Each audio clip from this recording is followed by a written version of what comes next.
দেশের রাজনীতিতে ১৮ মাসের এক দীর্ঘ নাটকীয় অধ্যায়ের সমাপ্তি ঘটেছে ১৭ ফেব্রুয়ারি।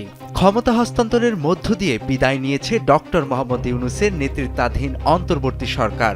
তবে ক্ষমতা ছাড়ার পর থেকেই সদ্য বিদায়ী অন্তর্বর্তী সরকারের বিরুদ্ধে একের পর এক অভিযোগ সামনে আসতে শুরু করেছে। বাংলাদেশের ইতিহাসে ১৯৯০, ১৯৯৬, ২০০১ ও ২০০৭ সালেও অরাজনৈতিক তত্ত্বাবধায়ক সরকার দায়িত্ব পালন করেছে। তবে এসব সরকারের বিরুদ্ধে দুর্নীতির অভিযোগ ততটা ওঠেনি। অথচ সদ্য সাবেক প্রধান উপদেষ্টা মোহাম্মদ ইউনূস ও তার উপদেষ্টা পরিষদের অনেক সদস্যকে ঘিরে দুর্নীতি, অর্থ পাচার এবং ক্ষমতার অপব্যবহারের অভিযোগ এখন রাজনৈতিক অঙ্গনে বড় আলোচনার বিষয় হয়ে দাঁড়িয়েছে।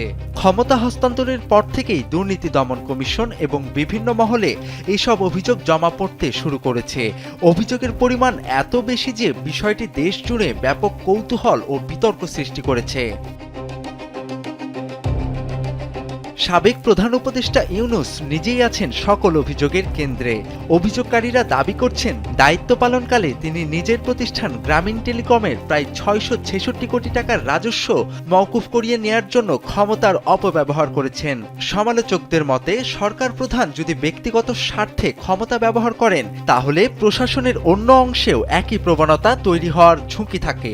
অভিযোগের তালিকায় সবচেয়ে আলোচিত নামগুলোর একটি হল ছাত্র প্রতিনিধি হিসেবে উপদেষ্টা হওয়া আসিফ মাহমুদ সজীব ভুঁইয়া।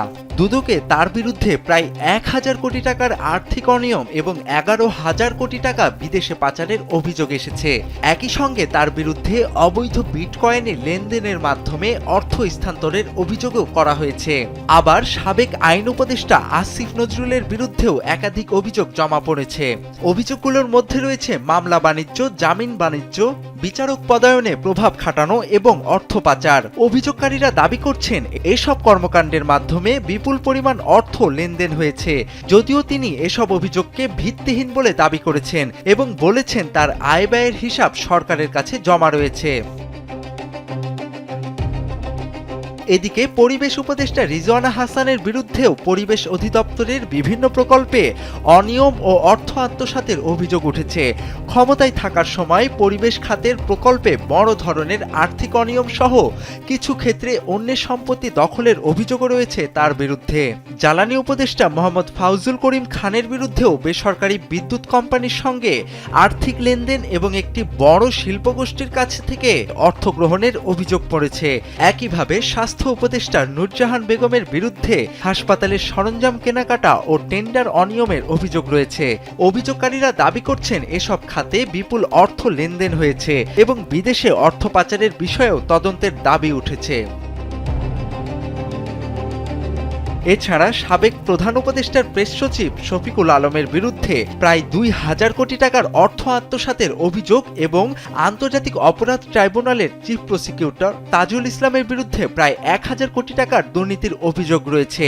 একই সময়ে বাংলাদেশ ব্যাংকের সাবেক গভর্নর আহসান এইচ মনসুরের বিরুদ্ধে বিদেশে বিপুল অর্থ ব্যয়ে বিলাসবহুল ফ্ল্যাট কেনার অভিযোগও উঠেছে। তবে এসব অভিযোগ এখনও রয়েছে প্রাথমিক পর্যায়ে। দুদক সূত্র বলছে, অভিযোগগুলো যাচাই বাছাই করা হচ্ছে। প্রাথমিকভাবে সত্যতা পাওয়া গেলে শুরু হবে তদন্ত। তোফায়েল আহমেদ, কালবেলা।